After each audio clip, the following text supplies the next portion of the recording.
د انساني صحت لپاره ډېر اهمي او نن سبا دور کې په دې حالاتو کې لوبې د ځوانانو لپاره ډېر اهمیت لري. په دې سلسله کې لیلونی پریمیر لیگ یو ټورنمنټ وشو. دا ټورنمنټ تقریبا 20 ورځې جاري و. په دې کې 7 ټیمونو حصه واخیسته. فاینل میچ د لیلونی پریمیر لیگ چې دی هغه وګټلو او ټرافي ترلاسه کړه. په دې ځکه به زه د دې خبرې وضاحت وکړم چې تاسو په دې ویډیو کې ګورئ چې دا هلکان په ګټو کې لګیا دي، په دغه کې لګیا دي او ګیم کوي. صرف یو پیچ دی، نور ټول خوړ دی. پی ټی آی حکومت دا وعده کړې وه چې موږ په هر یونین کونسل کې ګراونډ جوړو.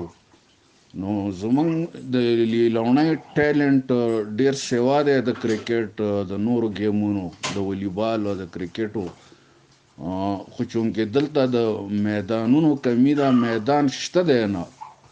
تاسو ګورئ دغه ګټو کې، دغه خوړونو کې لګیا دي او دا هلکان خپل هغه سټرګل کوي، خپل کوشش کوي او دا لوبې ژوندۍ ساتلي دي. نو زه به د پی ټی آی حکومت ته دا اپیل وکړم چې څنګه دي وعده کړې ده چې په هر یونین کونسل کې به ګراونډ جوړ شي. نو کم از کم په لیلونی یونین کونسل کې د یو ګراونډ جوړ شي چې دیزي دا قیمتي او ښکلی ټیلنټ چې دی دا نه ضایع کیږي او دا مخ په وړاندې لاړ شي. مینجمنٹ جو چیرې یو لیگ جوړو ځکه که عام طور موږ دغه یو 50 پلیئر زموږ سره دي، که ټورنمنټ جوړ کړو ناقص اسانه موږ وټو، خو لکه داسې چل کوو چې داسې میکس غوندې دغه راشي نو مزه به وکړي.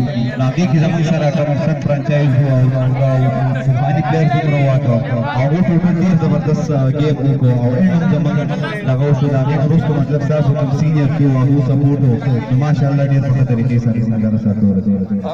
شکیل صاحب آئنده به ستا انشاءالله څه لایې عملي کوي دغه لپاره، د ګیم لپاره، د داسې ارګنایزینګ، د کرکټ ارګنایز کولو لپاره انشاءالله نورې هلې ځلې به ستاسو شو، چونکې دا خو زموږ فرسټ ایکسپیرینس و د لیګ په بنیاد باندې او بل موږ دومره تجربه هم نه وه ستاسو شانتې.